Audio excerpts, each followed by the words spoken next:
दोस्तों बिहार एसआईआर की अंतिम सूची अब आ चुकी है और जो अंतिम सूची आई है उसमें 47 लाख वोटरों के नाम हटा दिए गए हैं। दोस्तों 47 लाख मतदाता बाहर कर दिए गए हैं जो बिहार की तरफ से चुनाव आयोग ने एसआईआर की अंतिम सूची जारी करी है। एक बड़ी खबर निकल कर आई है और इस बड़ी खबर के साथ एक बड़ा बवाल अब लगातार देखने के लिए मिल रहा है, क्योंकि अब जनता का कहना है कि यही बीजेपी चाहती थी। जनता का कहना है कि यही नरेंद्र मोदी चाहते थे, यही अमित शाह चाहते थे कि तमाम लाखों वोटरों को मतदाता सूची से बाहर कर दिया जाए। वो भी कौन? जो दलित हैं, जो पिछड़े हैं, जो वंचित लोग हैं, उनको मतदाता सूची से बाहर कर दिया जाए और बीजेपी जीत की तरफ अपना रास्ता साफ करती हुई नजर आ रही है। दोस्तों एसआईआर का मुद्दा जब जब उठा है तब तब नरेंद्र मोदी और चुनाव आयोग की जुबान पर ताला लगा है और अब जब फाइनल सूची बाहर आ चुकी है, जब फाइनल लिस्ट निकल कर आ चुकी है, उसमें 47 लाख वोटर्स, 47 लाख मतदाताओं को दोस्तों बाहर फेंक दिया गया है। वही एसआईआर जिस पर सवाल खड़े हो रहे थे, वही एसआईआर जिस पर लगातार बवाल मचा हुआ था, सड़क से संसद तक हंगामा मचा हुआ था और पूरा का पूरा आरोप लग रहा था। चुनाव आयोग कटघरे में खड़ा था, सरकार कटघरे में खड़ी थी, पर आखिरकार हुआ क्या? हुआ वही जो शायद बीजेपी चाहती थी कि इतने लाखों मतदाताओं को सूची से बाहर कर देना। सुप्रीम कोर्ट में जिंदा लोग जिनको मृत घोषित चुनाव आयोग ने कर दिया, उनको लाकर खड़ा कर दिया योगेंद्र यादव ने। जिंदा को मृत बताया तो मृत को जिंदा बताया। ये खेल खेलने के बाद आखिरकार कैसे पूरी सूची तैयार की गई और 47 लाख मतदाताओं को बाहर कर दिया गया। यानी दोस्तों इसका मतलब साफ सीधा सरल है कि बीजेपी ने जीत के लिए कितना घिनौना काम किया है, जीत के लिए अपना रास्ता साफ किया है। कोर्ट तक ने प्रश्न उठा दिए थे कि आखिरकार एसआईआर कर तो रहे हैं, पर इतनी जल्दी एसआईआर का प्रोसेस कैसे होगा? इतनी जल्दी एसआईआर की क्या है? आपको लोकसभा चुनाव में एसआईआर की याद नहीं आई? आपको बिहार विधानसभा चुनाव में ही एसआईआर की याद क्यों आई? बिहार से ही क्यों एसआईआर यानी स्पेशल इंटेंसिव रिवीजन की याद की गई? और एसआईआर में जो खेल हुआ दोस्तों वो दुनिया ने देखा। एसआईआर में जो गड़बड़ी हुई वो सबने देखी कि कैसे पूरा घपला कर कर, पूरा झोल मोल कर कर कैसे फॉर्म भरे गए। तमाम पत्रकार जमीन पर उतरे, तमाम पत्रकारों ने सच्चाई दिखाई कि कैसे भाजपा के लोग बैठकर बीएलओ के साथ मिलकर फॉर्म भरते हुए नजर आ रहे हैं। जिसका फॉर्म है उसे नहीं पता कि भैया उसका फॉर्म भर गया है, जिसका फॉर्म है उसे नहीं पता कि उसके फॉर्म पर सिग्नेचर हो गए, हस्ताक्षर हो गए हैं। लोगों को नहीं पता कि उनके फॉर्म पहले ही भर दिए गए हैं, उनकी डिटेल्स नहीं ली गई कि नाम, पता, सिग्नेचर, एड्रेस कुछ भी नहीं मांगा गया, सीधे फॉर्म भर दिए गए। अपनी तरफ से फॉर्म भरे और अपनी तरफ से नाम हटा दिए। ये पूरा खेल हुआ और उसके बाद आखिरी सूची दे दी गई कि 47 लाख नाम हटा दिए जाएंगे। दोस्तों सोशल मीडिया पर लगातार इस चीज को लेकर बवाल मचा हुआ है।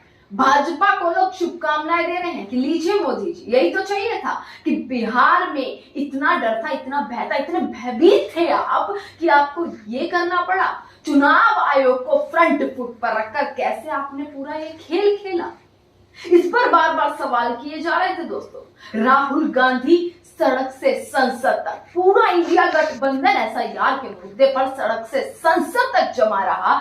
संसद बार बार स्थगित होती रही। क्यों? क्योंकि विपक्ष पूछ रहा था एसआईआर पर कुछ बोले इस देश के प्रधानमंत्री। पर आज तक एसआईआर पर इस देश के प्रधानमंत्री की जुबान नहीं निकली। आज तक एसआईआर के मुद्दे पर नरेंद्र मोदी ने सामने आकर ये नहीं कहा कि एसआईआर वाकई में क्या है। अमित शाह गृह मंत्री अपनी रैलियों में एसआईआर के गुणगान कर रहे हैं, पर वीडियोस जो निकल कर आए, जो वाकई सबूत निकल कर आए, बिहार की जनता ने कैसे ये प्रूव कर दिया कि ना उन्हें कोई फोटोकॉपी दी गई है, ना उनके जो डॉक्यूमेंट्स है उनकी डिटेल्स उनके पास है।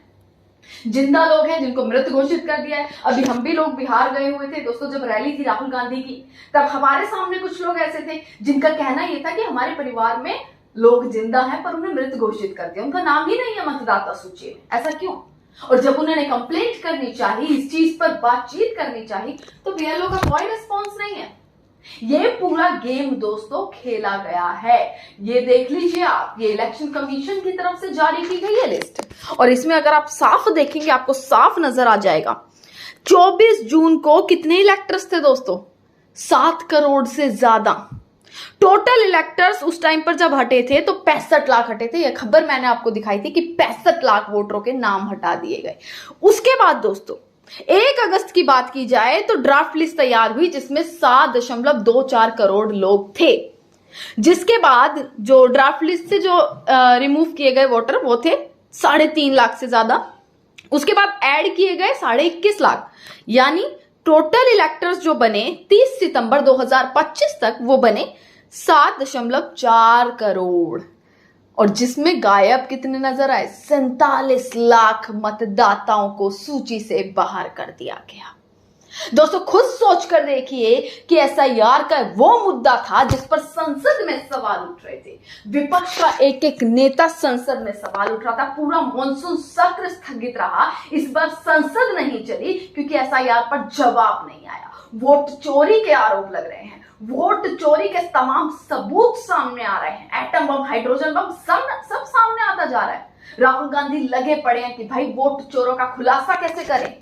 बार बार देश के सामने सबूत रख रहे हैं, और देश की जनता ये नहीं कहती कि भैया आप लोग पूरे तरीके से गलत है, पर जब आप जवाबदेही नहीं देंगे, जब पूछा चुनाव आयोग से जाएगा और जवाब बीजेपी देगी, तो सवाल खड़ा होता है कि आखिरकार एसआईआर पर कब जवाब दिया जाए। वोट चोरी के आरोप लगते रहे, वोट चोर सुनते रहे पूरे प्रधानमंत्री, गृह मंत्री सब सुनते रहे, पर बोला कोई नहीं। चुनाव आयोग ने एक प्रेस कॉन्फ्रेंस कर दी, ये कह दिया भाई राहुल गांधी गलत है, हलफनामा दे दिया कि आप माफी मांगिए, पर चुनाव आयोग ने उसके बाद एक भी सवाल का जवाब नहीं दिया। आज तक लोगों में इस चीज को लेकर गुस्सा है, आक्रोश है कि आखिरकार आप सवालों से इतना क्यों भाग रहे हैं। और भाजपा तो दोस्तों यही चाहती थी कि विपक्ष ने साफ कह दिया है कि भाई वंचित, दलित, पिछड़े लोगों को इसमें अलग कर दिया गया है ताकि उनके वोटर्स हटा दिए जाए। बिहार में डर है, बिहार का बच्चा बच्चा वोट चोर गद्दी छोड़ का नारा लगा रहा है, और इसी डर से किस तरीके से तमाम लाखों वोटरों को बाहर कर दिया गया। सुप्रीम कोर्ट में जिंदा लोग खड़े हो गए थे जिनको मृत बताया था, उसके बाद भी अपनी गलती ना मानते हुए चुनाव आयोग ने कैसे ये पूरा खेल रचा हुआ है। तमाम सवाल दोस्तों खड़े होते हैं, उन सवाल का जवाब ना चुनाव आयोग के पास, ना नरेंद्र मोदी के पास, न अमित शाह के पास, न भाजपा में बैठे तमाम लोग जो एसआईआर के फायदे गिनवाने चले। एसआईआर की बुराई किसी ने नहीं करी, पर एसआईआर के बीच जब करने के प्रोसेस में जब इतनी सारी गड़बड़ियां सामने आएंगी तो जनता पूछेगी। तमाम सवाल आप कमेंट सेक्शन में जरूर अपनी राय रखिएगा। देखते रहिएगा सजग भारत। आपका बहुत बहुत शुक्रिया।